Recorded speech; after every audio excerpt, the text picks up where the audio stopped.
Reading by Mark Nelson. Right Ho Jeeves by P.G. Wodehouse. Chapter 17. "And yet, Jeeves," I said, twiddling a thoughtful steering wheel, "there is always the bright side." Some 20 minutes had elapsed, and having picked the honest fellow up outside the front door, I was driving in the two-seater to the picturesque town of Market Snodsbury. Since we had parted, he to go to his lair and fetch his hat, I to remain in my room and complete the formal costume, I had been doing some close thinking. The results of this I now proceeded to hand on to him. "However dark the prospect may be, Jeeves, however murkily the storm clouds may seem to gather, a keen eye can usually discern the bluebird. It is bad, no doubt, that Gussie should be going, some 10 minutes from now, to distribute prizes in a state of advanced intoxication. But we must never forget that these things cut both ways." "You imply, sir—" "Precisely. I am thinking of him in his capacity of wooer. All this ought to have put him in rare shape for offering his hand in marriage. I shall be vastly surprised if it won't turn him into a sort of caveman. Have you ever seen James Cagney in the movies?" "Yes, sir." "Something along those lines." I heard him cough, and sniped him with a sideways glance. He was wearing that informative look of his. "Then you have not heard, sir?" "Eh?" "You are not aware that a marriage has been arranged and will shortly take place between Mr. Finknottle and Miss Bassett?" "What?" "Yes, sir." "When did this happen?" "Shortly after Mr. Finknottle left your room, sir." "Ah, in the post-orange juice era?" "Yes, sir." "But you are sure of your facts? How do you know?" "My informant was Mr. Finknottle himself, sir. He appeared anxious to confide in me. His story was somewhat incoherent, but I had no difficulty in apprehending its substance.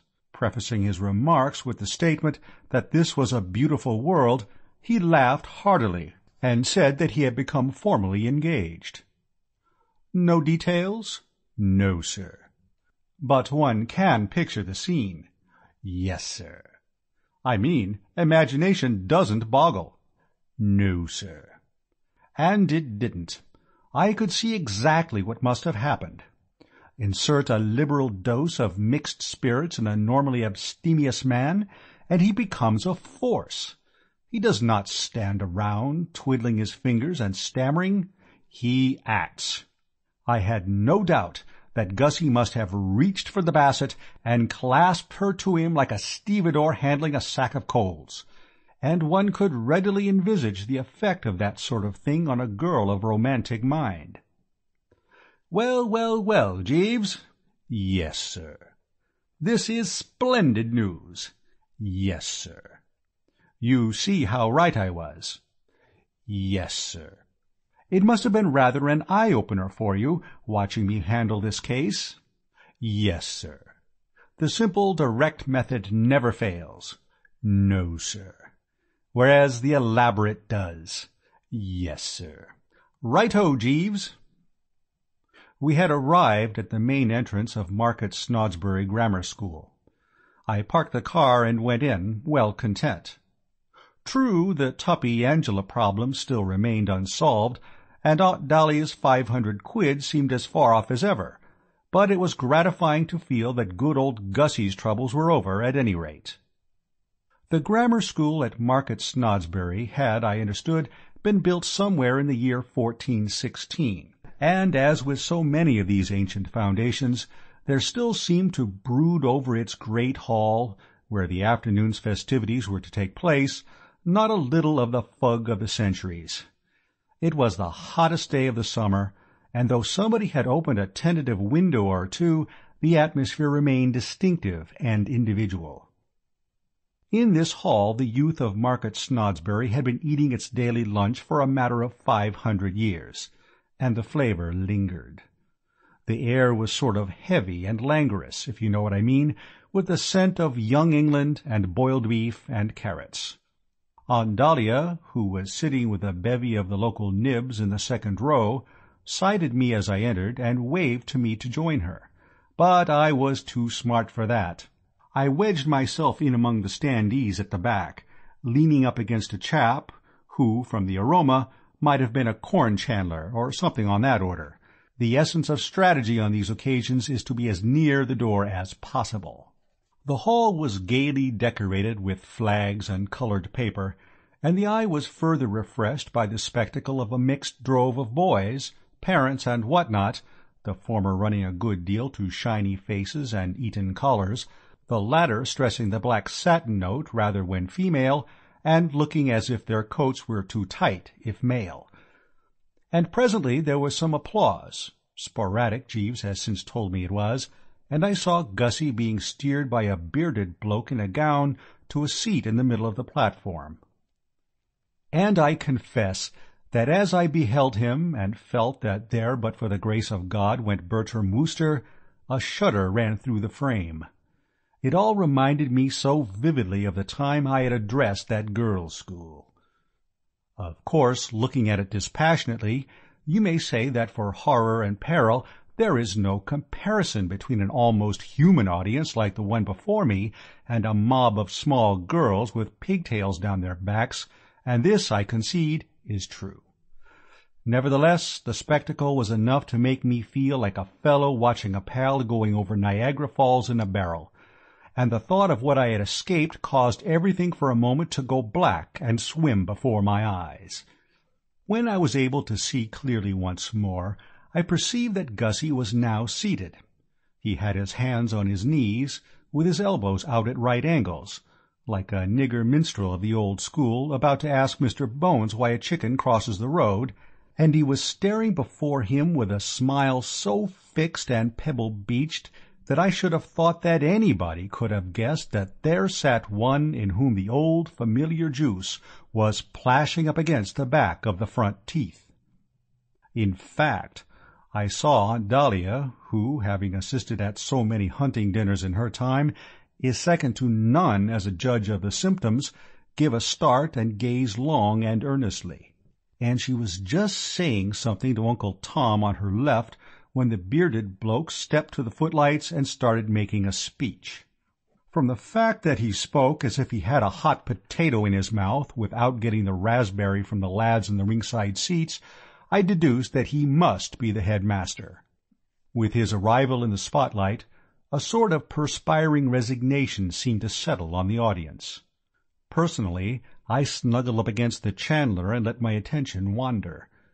The speech was on the subject of the doings of the school during the past term, and this part of a prize-giving is always apt to fail to grip the visiting stranger.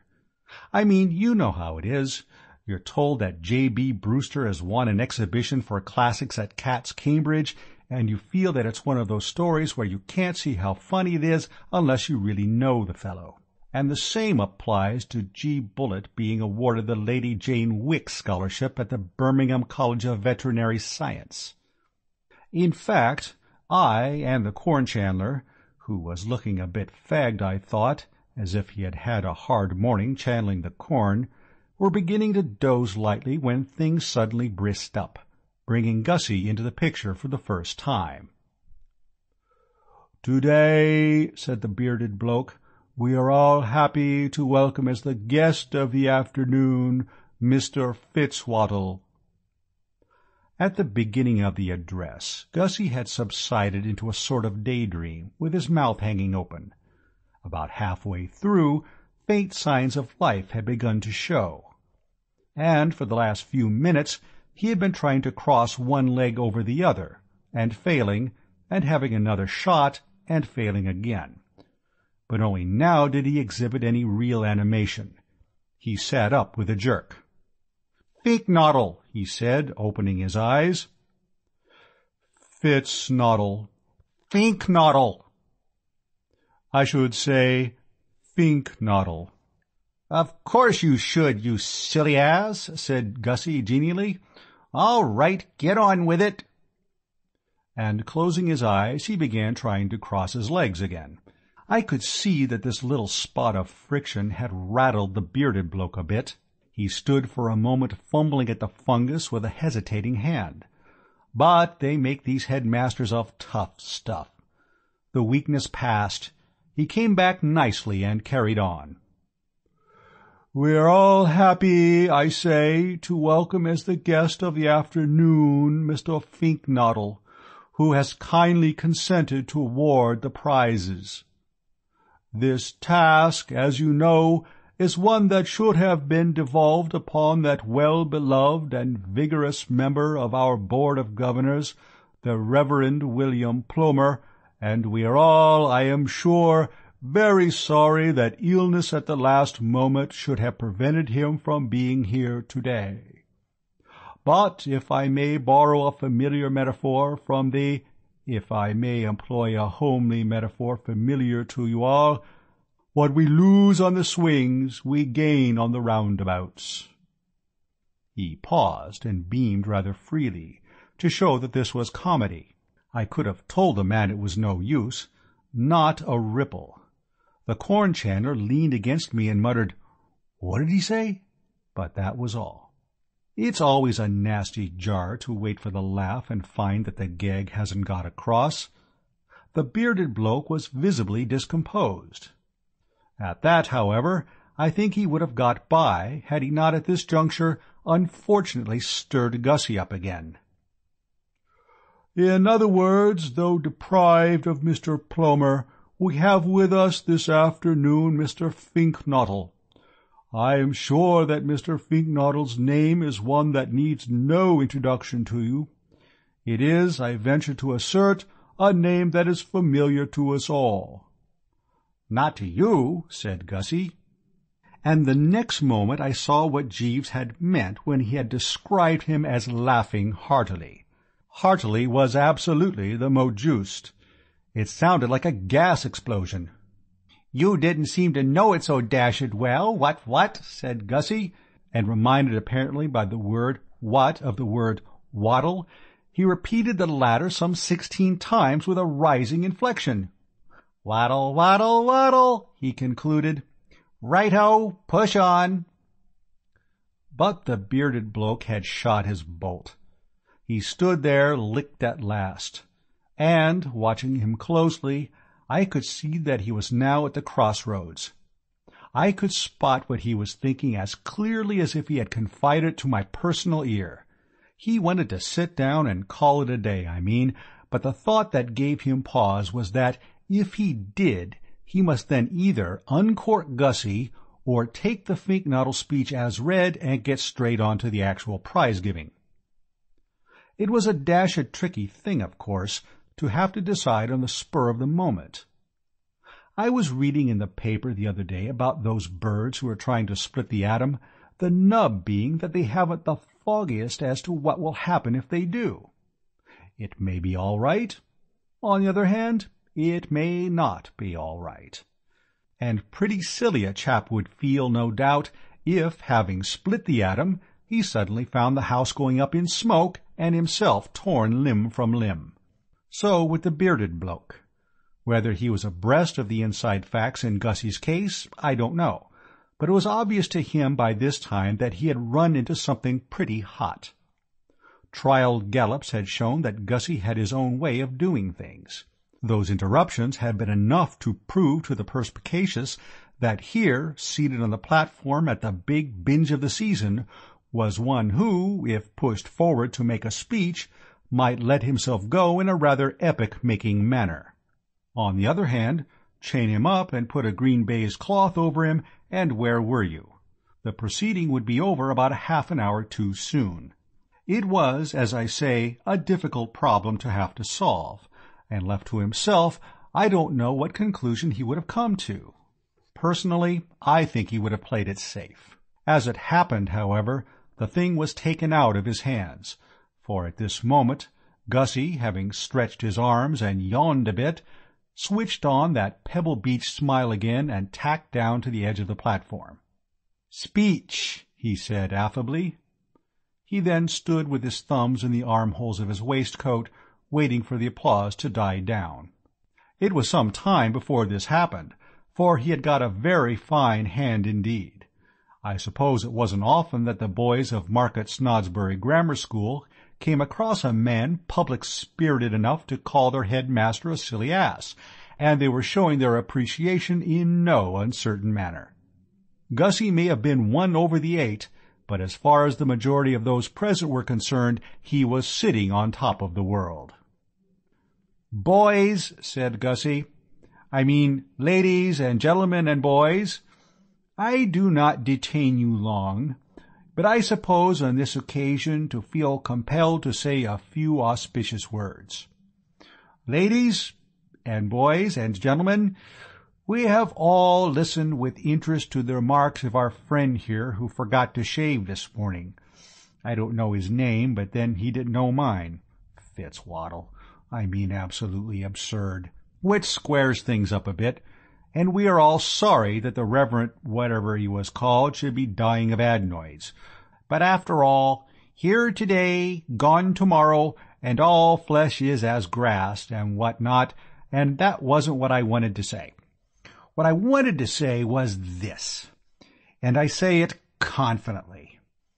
Without fear of contradiction, I say in short, I am happy to be here on this auspicious occasion, and I take much pleasure in kindly awarding the prizes, consisting of the handsome books you see laid out on that table. As Shakespeare says, there are sermons in books, stones in the running brooks, or rather the other way about, and there you have it in a nutshell. It went well, and I wasn't surprised. I couldn't quite follow some of it, but anybody could see that it was real ripe stuff, and I was amazed that even the course of treatment he had been taking could have rendered so normally tongue-tied a dumb brick as Gussie capable of it. It just shows what any member of Parliament will tell you, that if you want real oratory, the preliminary noggin is essential. Unless pie-eyed, you cannot hope to grip. "Gentlemen," said Gussie, ladies and gentlemen, and of course boys, what a beautiful world this is. A beautiful world, full of happiness on every side. Let me tell you a little story. 2 Irishmen, Pat and Mike, were walking along Broadway, and one said to the other, "Begorra, the race is not always to the swift," and the other replied, "Faith and begob, education is a drawing out, not a putting in." I must say, it seemed to me the rottenest story I had ever heard, and I was surprised that Jeeves should have considered it worth while shoving into a speech. However, when I taxed him with this later, he said that Gussie had altered the plot a good deal, and I dare say that accounts for it. At any rate, that was the Conte as Gussie told it, and when I say that it got a very fair laugh, you will understand what a popular favorite he had become with the multitude. There might be a bearded bloke or so on the platform, and a small section in the second row who were wishing the speaker would conclude his remarks and resume his seat, but the audience as a whole was for him solidly. There was applause, and a voice cried, "Hear, hear!" "Yes," said Gussie, "it is a beautiful world. The sky is blue, the birds are singing, there is optimism everywhere. And why not, boys and ladies and gentlemen? I'm happy, you're happy, we're all happy. Even the meanest Irishman that walks along Broadway. Though, as I say, there were 2 of them, Pat and Mike, one drawing out, the other putting in. I should like you boys, taking the time from me, to give 3 cheers for this beautiful world. All together now." Presently the dust settled down and the plaster stopped falling from the ceiling, and he went on. "People who say it isn't a beautiful world don't know what they are talking about. Driving here in the car today toward the kind prizes, I was reluctantly compelled to tick off my host on this very point. old Tom Travers. You will see him sitting there in the second row, next to the large lady in beige." He pointed helpfully, and the 100 or so Market Snodsburians who craned their necks at the direction indicated were able to observe Uncle Tom blushing prettily. "I ticked him off properly, the poor fish. He expressed the opinion that the world was in a deplorable state. I said, 'Don't talk rot, old Tom Travers.' 'I am not accustomed to talk rot,' he said. Then for a beginner, I said, 'You do it dashed well.' And I think you will admit, boys and ladies and gentlemen, that was telling him." The audience seemed to agree with him. The point went big. The voice that had said, "Hear, hear," said, "Hear, hear" again, and my corn chandler hammered the floor vigorously with a large-sized walking stick. "Well, boys," resumed Gussie, having shot his cuffs and smirked horribly, "this is the end of the summer term, and many of you, no doubt, are leaving the school. And I don't blame you, because there's a frowst in here you could cut with a knife. You are going out into the great world. Soon many of you will be walking along Broadway, and what I want to impress upon you is that, however much you may suffer from adenoids, you must all use every effort to prevent yourselves becoming pessimists and talking rot like old Tom Travers. There, in the second row, the fellow with a face rather like a walnut." He paused to allow those wishing to do so to refresh themselves with another look at Uncle Tom, and I found myself musing in some little perplexity. Long association with the members of the drones has put me pretty well in touch with the various ways in which an overdose of the blushful hippocrene can take the individual, but I had never seen anyone react quite as Gussie was doing. There was a snap about his work which I had never witnessed before, even in barming Fotheringay Phipps on New Year's Eve. Jeeves, when I discussed the matter with him later, said it was something to do with inhibitions, if I caught the word correctly, and the suppression of, I think he said, the ego. What he meant, I gathered, was that owing to the fact that Gussie had just completed a 5-year stretch of a blameless seclusion among the newts, all the goofiness which ought to have been spread out thin over those 5 years and have been bottled up during that period came to the surface on this occasion in a lump, or, if you prefer to put it that way, like a tidal wave. There may be something in this. Jeeves generally knows.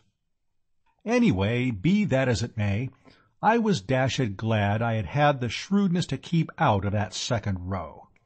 It might be unworthy of the prestige of a Wooster to squash in among the proletariat in the standing-room-only section, but at least I felt I was out of the danger zone. So thoroughly had Gussie got it up his nose by now that it seemed to me that had he sighted me, he might have become personal about even an old school friend. "If there's one thing in the world I can't stand," proceeded Gussie, "is a pessimist. Be optimists, boys. You all know the difference between an optimist and a pessimist. An optimist is a man who, well, take the case of 2 Irishmen walking along Broadway. One is an optimist, and one is a pessimist, just as one's name is Pat and the other's Mike. Why, hello, Bertie. I didn't know you were here." Too late.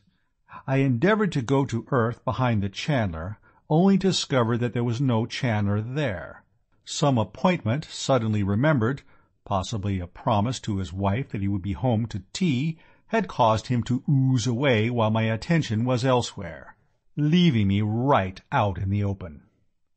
Between me and Gussie, who was now pointing in an offensive manner, there was nothing but a sea of interested faces looking up at me. "Now there," boomed Gussie, continuing to point, "is an instance of what I mean. Boys and ladies and gentlemen, take a good look at that object standing up there at the back. Morning coat, trousers as worn, quiet gray tie and carnation in buttonhole. You can't miss him. Bertie Wooster, that is, and as foul a pessimist as ever bit a tiger. I tell you, I despise that man. And why do I despise him? Because, boys and ladies and gentlemen, he is a pessimist. His attitude is defeatist. When I told him I was going to address you this afternoon, he tried to dissuade me. And do you know why he tried to dissuade me? Because he said my trousers would split up the back. The cheers that greeted this were the loudest yet. Anything about splitting trousers went straight to the simple hearts of the young scholars of Market Snodsbury Grammar School. Two in the row in front of me turned purple, and a small lad with freckles seated beside them asked me for my autograph. Let me tell you a story about Bertie Wooster. A Wooster can stand a good deal, but he cannot stand having his name bandied in a public place. Picking my feet up softly, I was in the very process of executing a quiet sneak for the door when I perceived that the bearded bloke had at last decided to apply the closure. Why he hadn't done so before is beyond me. Spellbound, I take it, and of course when a chap is going like a breeze with the public, as Gussie had been, it's not so dashed easy to chip in. However, the prospect of hearing another of Gussie's anecdotes seemed to have done the trick. Rising rather as I had risen from my bench at the beginning of that painful scene with Tuppy in the twilight, he made a leap for the table, snatched up a book, and came bearing down on the speaker. He touched Gussie on the arm, and Gussie, turning sharply and seeing a large bloke with a beard apparently about to bean him with a book, sprang back in an attitude of self-defense. "Perhaps, as time is getting on, Mr. Finknottle, we had better—" "Oh, said Gussie, getting the trend. He relaxed. "The prizes, eh? Of course, yes, right-ho. Yes, might as well be shoving along with it. What's this one?" "Spelling and punctuation. P.K. Purvis," announced the bearded bloke. "Spelling and diction. P.K. Purvis," echoed Gussie, as if he were calling coals. "Forward, P.K. Purvis." Now that the whistle had been blown on his speech, it seemed to me that there was no longer any need for the strategic retreat which I had been planning. I had no wish to tear myself away unless I had to. I mean, I had told Jeeves that this binge would be fraught with interest, and it was fraught with interest. There was a fascination about Gussie's methods which gripped and made one reluctant to pass the thing up provided personal innuendos were steered clear of. I decided, accordingly, to remain, and presently there was a musical squeaking, and P.K. Purvis climbed the platform. The spelling and dictation champ was about 3'6" in his squeaking shoes, with a pink face and sandy hair. Gussie patted his hair. He seemed to have taken an immediate fancy to the lad. "You P.K. Purvis?" "Sir, yes, sir."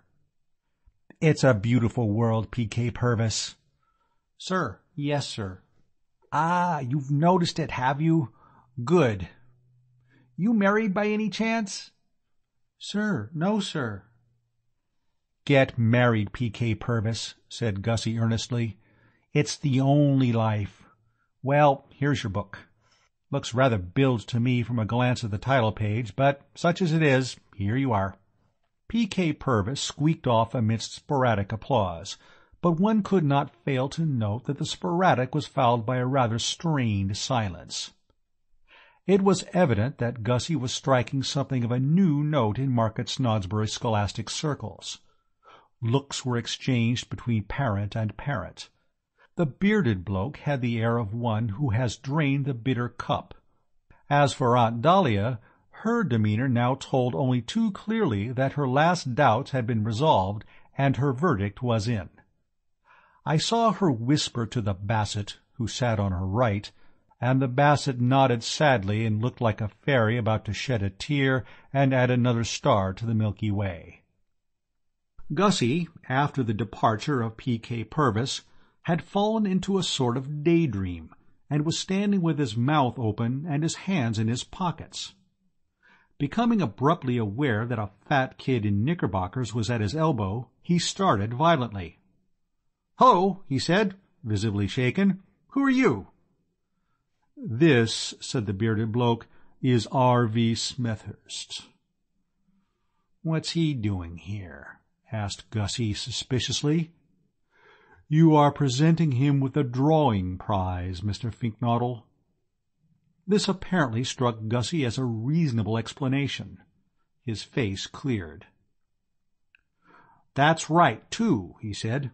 "Well, here it is, Cocky. You off?" he said, as the kid prepared to withdraw. "Sir, yes, sir." "Wait, R.V. Smethurst. Not so fast. Before you go, there's a question I wish to ask you." But the beard bloke's aim now seemed to be to rush the ceremonies a bit. He hustled R.V. Smethurst off stage rather like a chucker-out in a pub, regretfully ejecting an old and respected customer, and starting paging G.G. Simmons. A moment later the latter was up and coming, and conceive my emotion when it was announced that the subject on which he had clicked was Scripture knowledge. One of us, I mean to say. G.G. Simmons was an unpleasant, perky-looking stripling, mostly front teeth and spectacles, but I gave him a big hand. We Scripture knowledge sharks stick together. Gussie, I was sorry to see, didn't like him. There was in his manner, as he regarded G.G. Simmons, none of the chumminess which had marked it during his interview with P.K. Purvis, or, in a somewhat lesser degree, with R.V. Smethurst.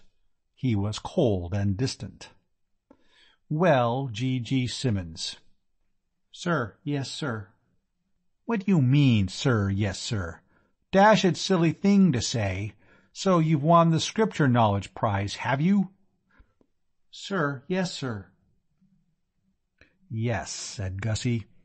"You look just like the sort of little tick who would. And yet," he said, pausing and eyeing the child keenly, "how are we to know that this has all been open and above board? Let me test you, G.G. Simmons. What was what's-his-name, the chap who begat Thingummy? Can you answer me that, Simmons?" "Sir, no, sir." Gussie turned to the bearded bloke. "Fishy," he said. "Very fishy. This boy appears to be totally lacking in Scripture knowledge." The bearded bloke passed a hand across his forehead.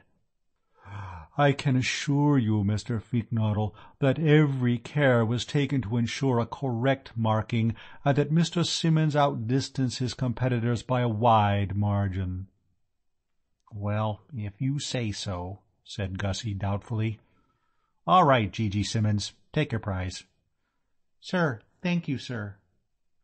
"But let me tell you that there's nothing to stick on sight about in winning a prize for Scripture knowledge. Bertie Wooster. I don't know when I've had a nastier shock.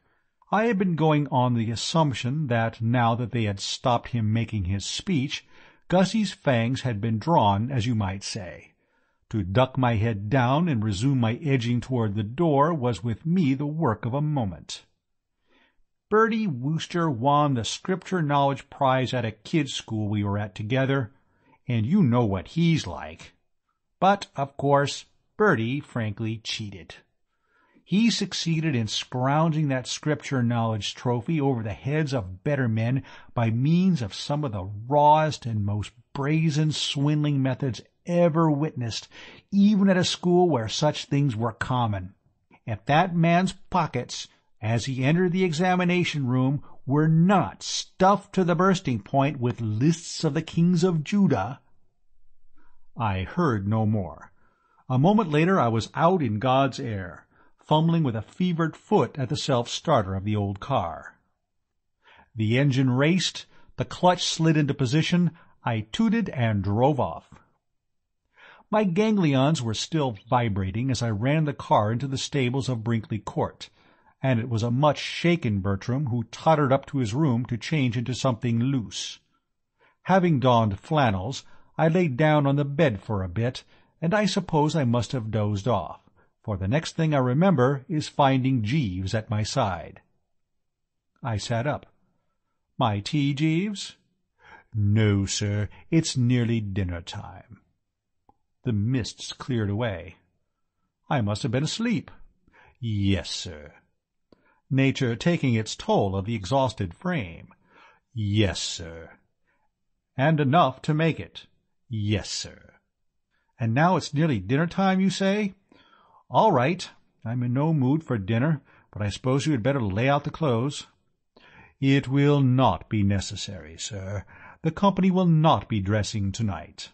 A cold collation has been set out in the dining-room." "Why's that?" "It was Mrs. Travers's wish that this should be done in order to minimize the work for the staff, who are attending a dance at Sir Percival Stretchley Budd's residence tonight."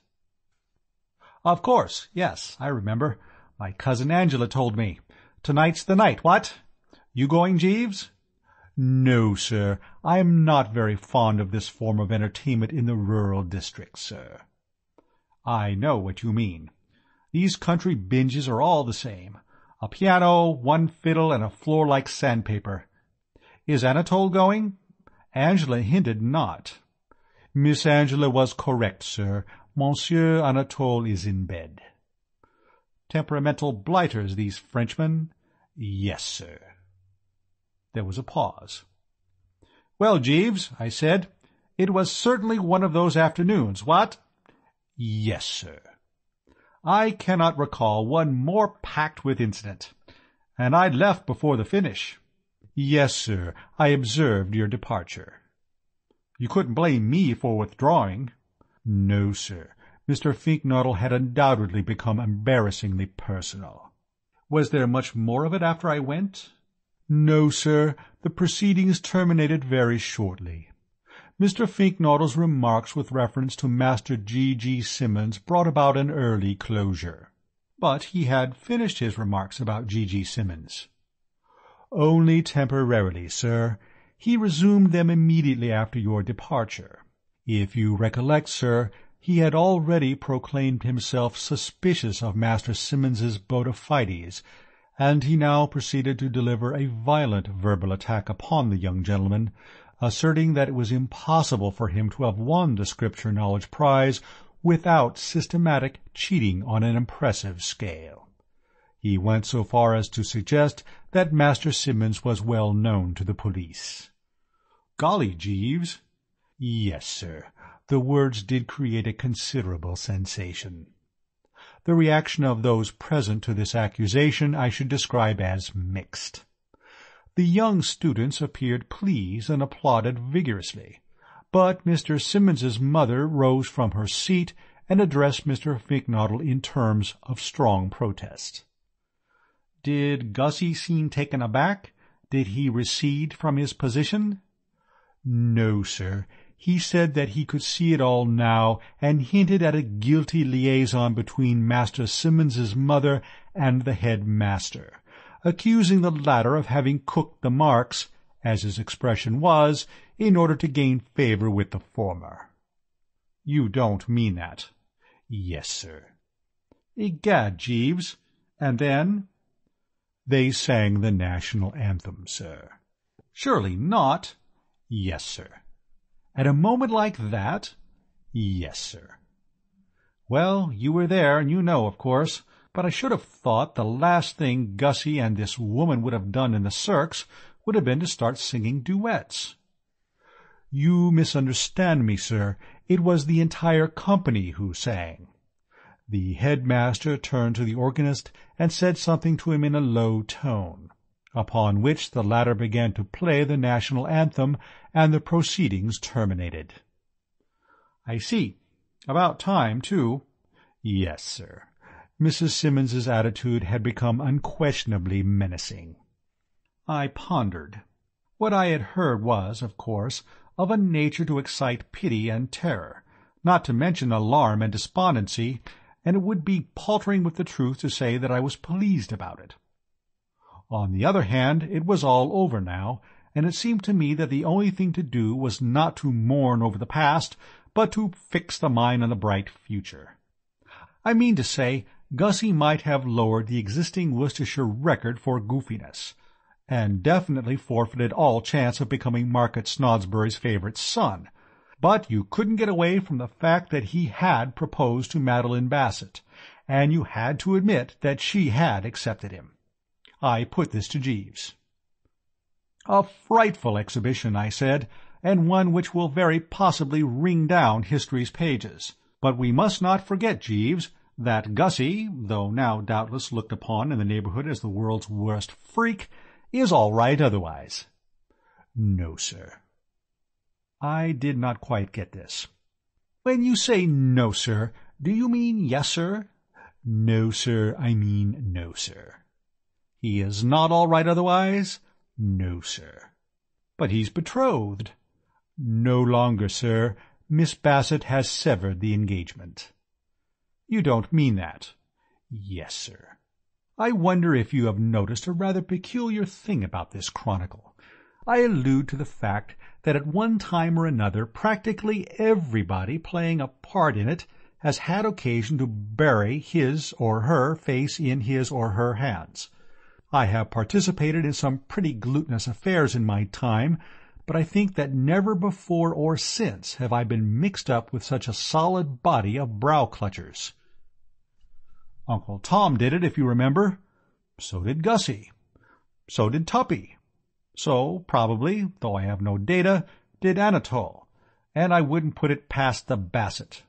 And Aunt Dahlia, I have no doubt, would have done it too, but for the risk of disarranging the carefully fixed coiffure. Well, what I'm trying to say is that at this juncture I did it myself.